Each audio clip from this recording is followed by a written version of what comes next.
ছিল আমার ছুটির দিন, তাই মেয়েকে পড়তে বসেছিলাম সকাল সকাল। যেহেতু ওর শরীরটা একটু খারাপ ছিল, তাই ওকে সোয়েটার পরিয়ে দিয়েছিলাম। এইদিকে দিয়েছিল খুব সুন্দর রোদ। ভাবলাম এখন শীত পড়ছে যেহেতু, তাই আমি শীতের জামা কাপড়গুলো ধুয়ে রাখলাম যাতে পরে অসুবিধা না হয়। এদিকে মেয়ের জ্বর তো যখন তখন চলে আসছে, ওই জন্য ওর সোয়েটারগুলোই আগে ধুয়ে দিলাম। ওকে বললাম যা তুই একটু রোদ্দুরে খেলা কর, যেহেতু ওর জ্বর যখন তখন চলে আসছে। এদিকে আমাদের টুনটুনও খেলা করছিল। এদিকে আমার গাড়িটা হয়েছিল প্রচণ্ড নোংরা, তাই ভাবলাম আজকে যখন বাড়িতে আছে একটু গাড়িটা পরিষ্কার করে দিই। গাড়ি পরিষ্কার পর আমি চলে আসলাম এদিকে ভাত চাপিয়ে দেখি আমার মেয়ে খুব কাদা জল নিয়ে খেলা করছে। ওকে বারণ করলাম যে খেলা করিস না। তারপর ভাবলাম যে কি রান্না করব।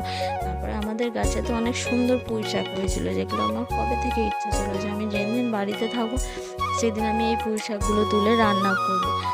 তাই আমি চলে আসলাম